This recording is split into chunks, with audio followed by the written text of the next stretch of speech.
Bonjour tout le monde, c'est Flo pour Alcode France. J'espère que vous allez bien. On se retrouve pour une nouvelle semaine de trading dans le monde merveilleux de la finance. On est le 23 février. Bon, ce matin, pas 50 000 news. Voilà. Simplement X qui va introduire des fonctionnalités de transparence pour les publicités. Donc ils vont un peu fliquer des sites comme Calchip, People Market, des casinos en ligne aussi, histoire de voir comment ça se passe et puis de pouvoir sans doute leur demander des thunes s'ils font de la promo un peu divulguée enfin non divulguée sur sur leur poste. Voilà, de l'argent qui rentre. Ils cherchent à rentabiliser à fond leur truc. On a Michael Saylor qui tease, hein, il a de nouveau fait des achats de Bitcoin par stratégie. Le siècle orange. C'est le siècle de Donald Trump ou c'est le siècle orange Bitcoin? On verra tout ça. Sinon, une petite info de BitDeer qui a liquidé l'intégralité de ses réserves de Bitcoin. Donc ça, c'est fait. Euh, ouais, ils ont pas beaucoup de réserves, hein. C'est clair que tout ce qui a été miné depuis ces dernières années, maintenant, c'est vendu, c'est liquidé pour une bonne partie des mineurs. La question, c'est est-ce qu'à partir de maintenant, ils vont commencer à stocker du Bitcoin pour une hausse future, ou est-ce qu'ils sont encore sur des niveaux, ou plutôt sur des difficultés de trésorerie qui font qu'ils ont besoin de liquider leur Bitcoin de façon régulière pour être entre guillemets à flot avec leur trésorerie. Ça, ce sera une bonne question. On sait que tu as les grosses phases de retracement.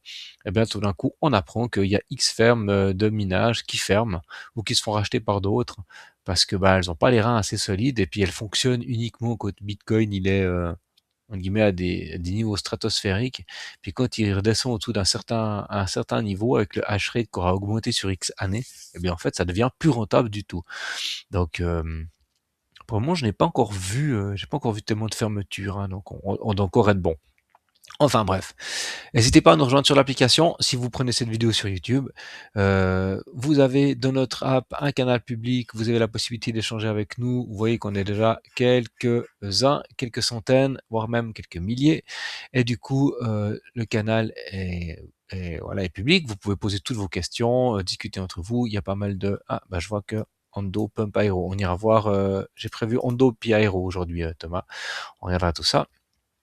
Vous avez ici pas mal d'infos, notamment les flash news, des updates de marché, hein. Vous retrouvez toutes les vidéos qu'on peut vous proposer avec CA, notamment ici une vidéo intéressante sur CC Cotton Network, un truc d'infrastructure proposé par Microsoft, Goldman Sachs et puis BNB Paribas. Allez voir la vidéo, c'est très intéressant, ça vous donne quelques idées et notamment aussi cet onglet avec tous les airdrops quand le marché est un peu morose. Eh bien, une bonne façon d'occuper son temps, c'est d'aller farmer des airdrops. On vous parle notamment, alors ça fait déjà un petit moment maintenant, hein, mais on est toujours en train de de le farmer celui-là, l'airdrop sur Circle, sur Arc, et notamment aussi celui de Based. Donc il y a pas mal de choses. C'est tourne aussi pas mal sur Dreamcash, hein. Puis vous avez des membres ici qui partagent des codes d'affiliation sur Dreamcash. Comme ça permet de vous faire des points entre vous. Et c'est toujours bon à prendre. Voilou.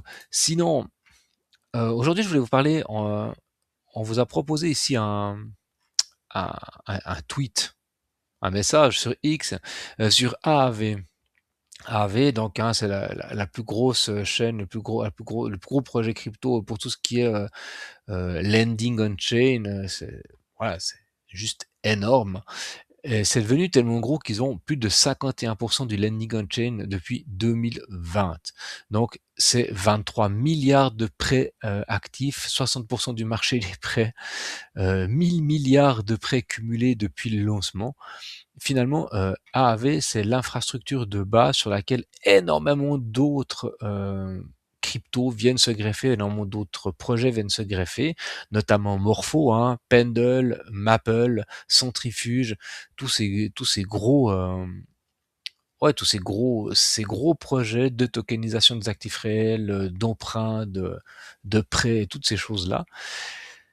Et ça en fait un géant. Alors la question c'est ben, pour le moment, ça tient, c'est très très bien, mais est-ce que d'avoir des cryptos comme ça importants, des projets comme ça importants qui ont un peu vocation à être un pilier, ça peut pas mettre en danger tout un écosystème? Alors c'est là un peu le paradoxe et la question qui est posée dans cet article, et en même temps, on voit qu'il y a des alternatives qui commencent à arriver. Alors Morpho, notamment Spark, Compound, c'est un vieux projet aussi, hein, qui vaut plus rien maintenant, mais qui se veut être un AAV-like. Et en même temps, eh bien, si on regarde la charte de AAV, on voit que ce truc est au plus bas. On est revenu sur des niveaux de 2024, voire même de 2022. Hein. Donc on est extrêmement bas. Alors certes, ça a performé, mais ça n'a pas non plus fait x 12 000.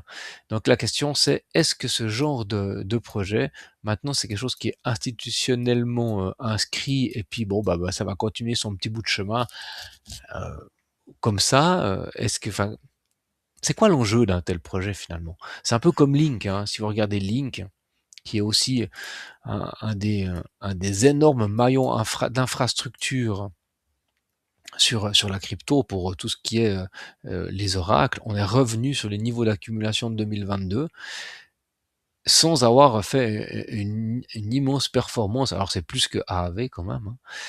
Mais en même temps, bah, voilà, c'est pas un truc qui a explosé les compteurs. Est-ce que ce genre de projet-là, c'est pas un peu les Coca ou les Google de demain? Pensez à Warren Buffett. Warren Buffett, un des plus grands visionnaires de le monde de la finance, qui il y a ce qu'on appelle les indices Buffett. Donc c'est toutes ces boîtes qui ont été dans lesquelles lui il a mis de l'argent, mais sur du très long terme, en se disant on s'en fout, l'idée c'est de voir dans 30 ans. Et puis c'est tout des boîtes qui, avec le temps, n'ont fait que ça. Hop, hop, hop, hop, hop, hop, hop, hop. Et à aucun moment, en fait, ces trucs ont connu des retracements majeurs ou en tout cas des pertes significatives, tant ainsi bien que, ben, actuellement, Buffett, c'est un des investisseurs les plus rentables au monde, sans doute. Et on pourrait se poser la question sur ce genre de projet-là, si à terme, parce que là, on regarde ça en weekly, ça a quelques années, c'est rien du tout en termes de finances. Mais si on prend un truc comme ça, puis qu'on la regarde en 6 mois, est-ce que ce genre de graphe, si on la regarde dans 10 ans, ça aura pas peut-être fait ça? Eh ben, c'est une question qu'il faut se poser maintenant, à l'heure où on est en train de se dire, ok, ces projets sont des projets qui sont là pour durer parce que la crypto, elle va pas claquer demain. Et vous voyez que si on regarde ça en 6 mois, cette charte, c'est rien d'autre que la construction, possiblement, d'une énorme continuation. Hein. Donc voilà, je vous glisse ça au réveil un lundi matin, vous en faites ce que vous voulez. Moi, je trouve assez intéressant de se poser maintenant ce genre de questions en termes d'investissement. Et vous voyez qu'on est sur des niveaux d'investissement. Voilà. Mais ceci n'est pas un conseil en investissement, bien sûr. Bitcoin, finalement, est-ce qu'avec AAV, on n'en est pas là, hein, en train de faire ça? Alors, on va revenir sur des échelles qui nous concernent un peu plus. Alors, petit rappel, climat, contexte socio-économique, géopolitique ultra tendu du slip. On a toujours les Américains qui menacent d'exploser ou pas, peut-être un jour, l'Iran. Mais au cas où, on amène quand même un porte-avions en plus, on sait jamais. Et d'un autre côté, on a la Chine qui dit oui, mais bon, attendez, nous, on va juste amener quelques croiseurs aussi, histoire d'amener un peu de pression à tout ça. Et en même temps, pendant la nuit, pendant la session asiate, qu'est-ce qui s'est passé? Eh bien, on a Bitcoin qui nous a fait une mèche plus bas, qui a cassé ce triangle, qui est en train de suivre exactement ce que j'avais dessiné hier et ces derniers jours. Donc, bon, si on va regarder en termes de liquidité, de liquidation, pardon, on voit qu'on a liquidé énormément de monde. C'était à prévoir. On avait regardé les charts, hein, avant cette correction massive, ici, ben, on avait parlé de tout ce qu'il y avait dessous ce petit mur de personnes qui étaient en longue. Et puis, la théorie, c'est de dire, ben, soit on squeeze d'abord en haut pour aller en bas, soit on squeeze en bas pour aller ensuite en haut. Sauf que on voit qu'on a de nouveau énormément de longs qui se sont repositionnés là-dessous, hein, jusqu'à 62 000 et des brouettes, 63 000 disons. Ce qui nous renverrait où? Si on va regarder ça en 4 heures, j'ai dit combien? Je me souviens plus. 64, 63 000 disons. Alors 63 000, 63, 63, 63, ça nous fait descendre jusque là, hein. Donc ça nous fait travailler une bonne partie de la zone de rechargement. Alors, est-ce que c'est fini cette correction? Bah peut-être pas en fait. Peut-être qu'on a encore besoin d'aller faire un peu peur aux gens. Donc maintenant, ce qu'on aimerait voir, je vais juste supprimer ça pour que ce soit plus lisible. Donc là, on a pris les plus bas ici du 12 février. C'est fait, on a pris ce qu'on avait à prendre. Potentiellement, on pourrait aller un peu plus bas pour finir de sortir tous les gens qui sont en longue.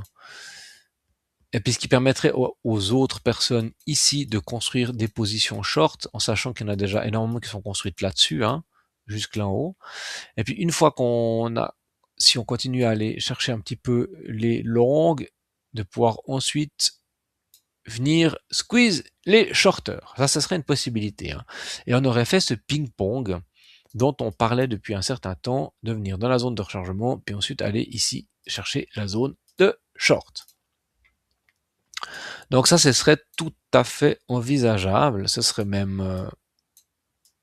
pourquoi il est comme ça dans mon truc? J'en sais rien. Ce serait même assez logique. Finalement, si on est dans ces phases du marché où il va simplement chercher là où il y a des acheteurs et des vendeurs pour les contrarier, eh bien, on aurait quelque chose de tout à fait envisageable de faire ce genre de scénario-là. Maintenant, l'autre scénario qui est moins reluisant, celui-ci, c'est que dans cette zone de rechargement, au lieu de structurer ici un W pour repartir à l'attaque, eh bien qu'on ait finalement une forte pression vendeuse et que les gens commencent à se dire cette fois c'est la fin des haricots et que on fasse ça. Ça c'est l'autre scénario, hein, et aller directement travailler. Alors déjà travailler cette mèche au niveau des 60 000 et attaquer enfin les niveaux critiques des 57K. Oui, c'est possible. Alors, soit on le fait tout de suite, mais à mon avis, ça laisserait trop de gens en short gagner. Moi, mon scénario, plutôt, c'est d'abord de monter, de travailler cette zone de short ici, et ensuite de squeeze tout le monde à la baisse.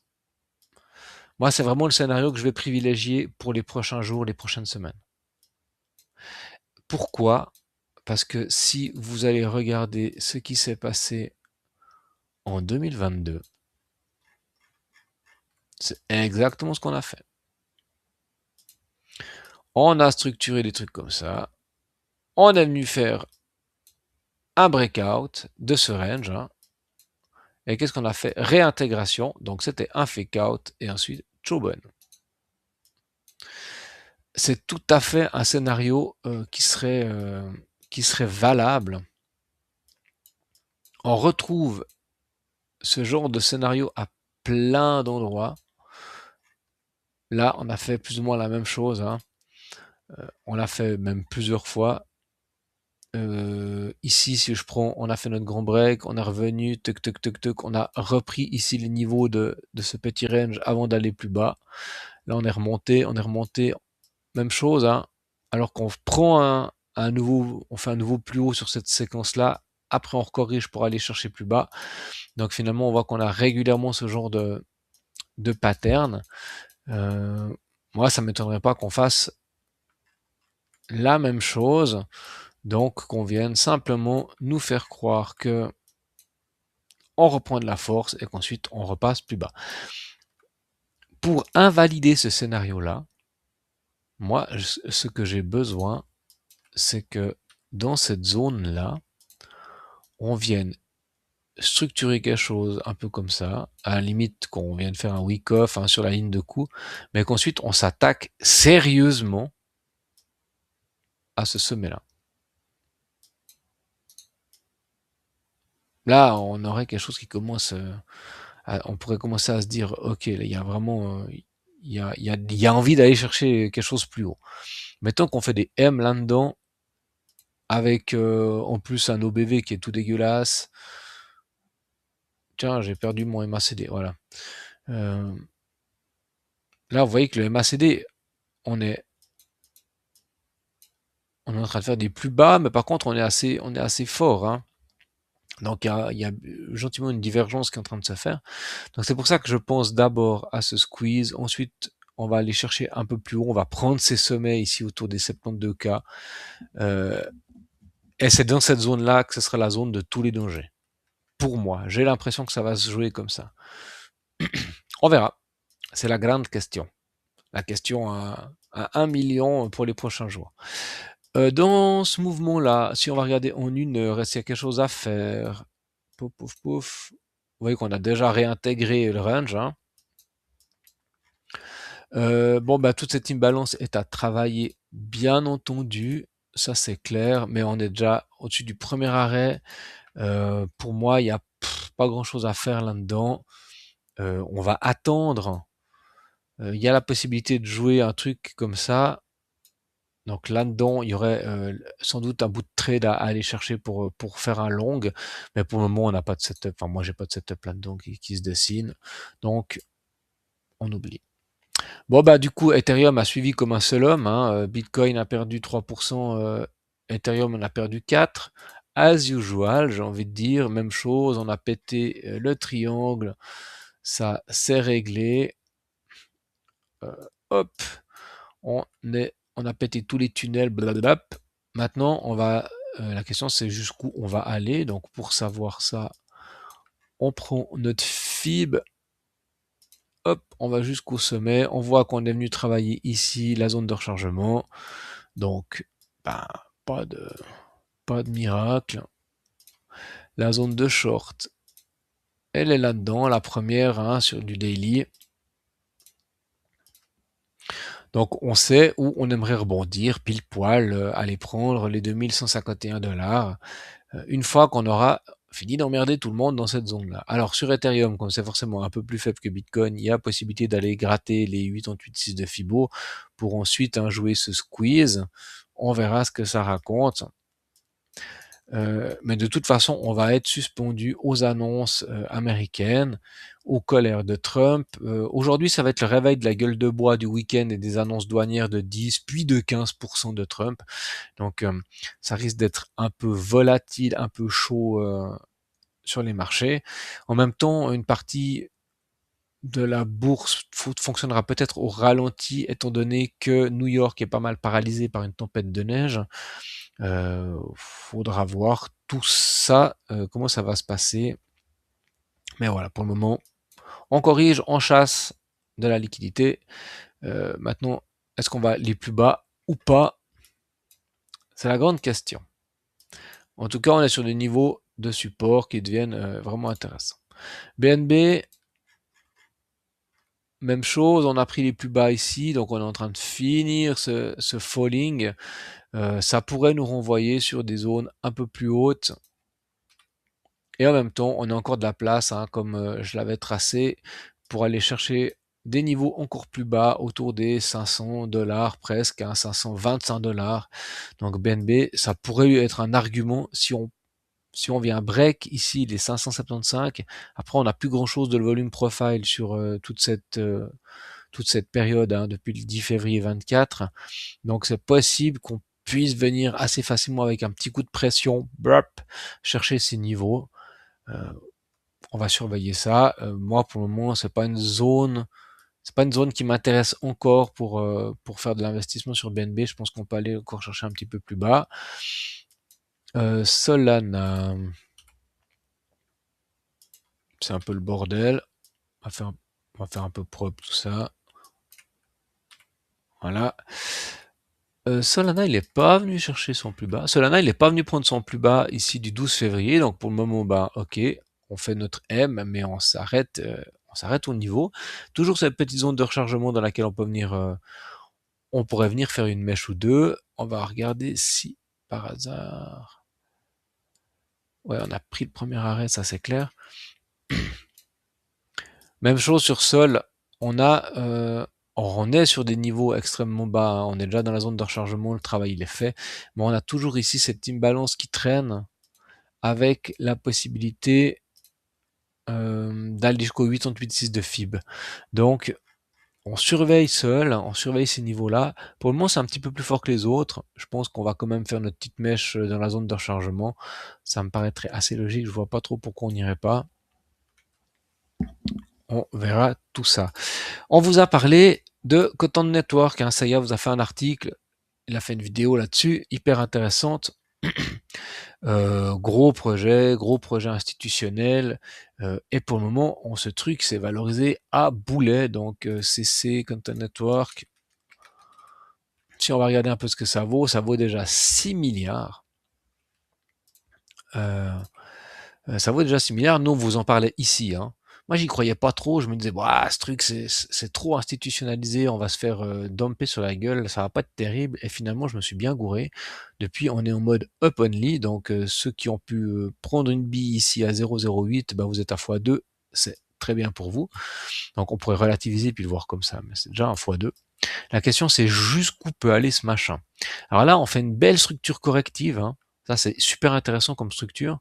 Avec cette grosse mèche, là, qui est venue presque jusqu'au plus bas. Ensuite, ce rebond. Et puis là, on est en train de finir cette phase un peu de distribution. On est sur les derniers niveaux. Donc, on tient le premier arrêt. On a toujours notre zone ici de rechargement qui nous attend. Mais ce qui est possible qui se passe finalement, c'est qu'on joue ce premier arrêt pour faire un retracement à minima sur la zone de short qui se trouve ici. Ce qui fait que ça ouvre des possibilités en trading. Si maintenant on va regarder en 4 heures par exemple, on a peut-être des niveaux à venir chercher. Alors on a tout qui est dessiné, on peut supprimer tous ces trucs là. On sait où on veut aller. Donc on est en train de rider le tunnel ici 4 heures. Ouais, 4 heures. Et du coup, bon, pour le moment, on est dans cette espèce de dynamique un peu baissière avec un fake out, réintégration, on passe dessous et tout ça. Donc très très bien. Mais on va aller chercher maintenant des cassures de niveau comme on a eu ici. Là, on a un petit regain de force. On a MACD qui est plutôt positif. On a une divergence boule ici sur RSI. Nous, tout ce qu'on veut finalement, c'est retrouver un OBV. On aurait besoin d'un peu de volume, c'est tout ce qui nous manque. L'OBV est toujours orienté à la baisse, hein, mais on a bientôt ce croisement qui pourrait se faire. On voit que la courbe, l'EMA, va, comment dire, elle va s'aplatir. Voilà, je vais y arriver, et qu'on va croiser gentiment du bon côté. Donc, on ride tout ça. Et c'est intéressant, et on pourra jouer sans doute à voir où c'est que ça va se passer, hein, mais quelque chose comme ça, avec un joli RR de 3,53. Donc là, il y aura peut-être un petit coup à faire. Donc observez ce genre de chart-là, hein, ce genre de pattern de correction comme ça, lente, qui viennent s'aplatir. En général, ça peut être l'occasion de jouer un rebond dans des niveaux techniques. Hein, il n'y a rien de magique. Zone de short, c'est la zone dans laquelle on va jouer tout simplement une structure en M avant de faire cette structure corrective puis d'aller là. Ça, ce serait voilà, scénario de base. Maintenant, rien ne nous dit qu'on ne fait pas simplement aussi une continuation pour aller plus haut. Ça, c'est tout à fait possible. Du coup, on jouera des cassures et puis on ira chercher plus haut. Voilà pour Content Network. J'en ai parlé aux membres hier. Ça faisait un petit moment que je suivais ce machin AT. Je sais plus quel est le nom de la crypto. Apro. Voilà. Un petit truc à 40 millions de market cap, vous voyez que ça s'est bien cassé la gueule depuis le temps, hein. Mais on a comme ça, c'est très très stable. Je trouvais ça intéressant. Et puis surtout, quand on a eu une impulsion comme ça forte, qu'on maintient un niveau, alors il n'y a pas beaucoup de volume, du coup, il y a de la volatilité de fou, hein, c'est un peu compliqué, c'est un peu chaud. Eh bien, hier j'en parlais, je disais, mais si on casse ces niveaux de 0,16, je pense qu'il y a un coup à jouer. Bon, ben c'est ce qui s'est passé, on a cassé les niveaux, on est venu chercher tout juste les deux premiers TP à 0,18 à peu de choses près avant de se manger une monstre claque, parce que forcément ça c'est un truc ultra rapide, hein, c'est tac tac, on prend nos profits, on se casse, au revoir. Donc maintenant, la question c'est est-ce qu'il va aller chercher plus bas pour enfin se casser la figure, ce truc, ou pas? On surveille, mais en tout cas, c'était intéressant. Ça s'est joué à quelques heures près. Donc, n'hésitez pas à nous rejoindre, hein. Tout ça, ça se passe ici dans la partie Elite Investor. Pour rejoindre la partie Elite Investor, eh bien, c'est accompagnement Elite Investor. Vous prenez un call, vous pouvez nous rejoindre. C'est un forfait pour rejoindre cette partie-là. Et ensuite, si vous voulez avoir l'accompagnement avec un canal Discord et accès encore à d'autres analyses et d'autres choses bien plus privées, eh bien, là, c'est un abonnement que vous pouvez souscrire avec nous.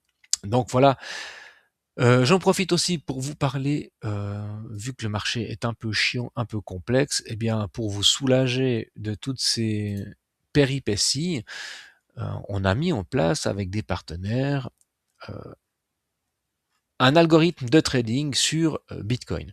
Donc l'idée ici, c'est la préservation de votre capital, c'est pas du tout de faire, du speed trading, ou je sais pas quoi, du scalping en 3 millisecondes et puis que ça parte dans tous les sens. Non, non, c'est vraiment, comme si vous aviez un trader privé rien que pour vous qui analyse Bitcoin en temps réel et qui quand il repère des setups très précis, eh bien, il se permet de déclencher, un trade. Alors pendant des fois plusieurs jours, vous aurez pas de trade, hein, parce que l'idée c'est vraiment d'être sûr, entre guillemets, j'allais dire à 100%, mais avec un maximum de pourcentage que le trade que l'algo va prendre, il sera bénéfique. Alors autant en long qu'en short, hein, bien sûr, ça c'est pas un souci.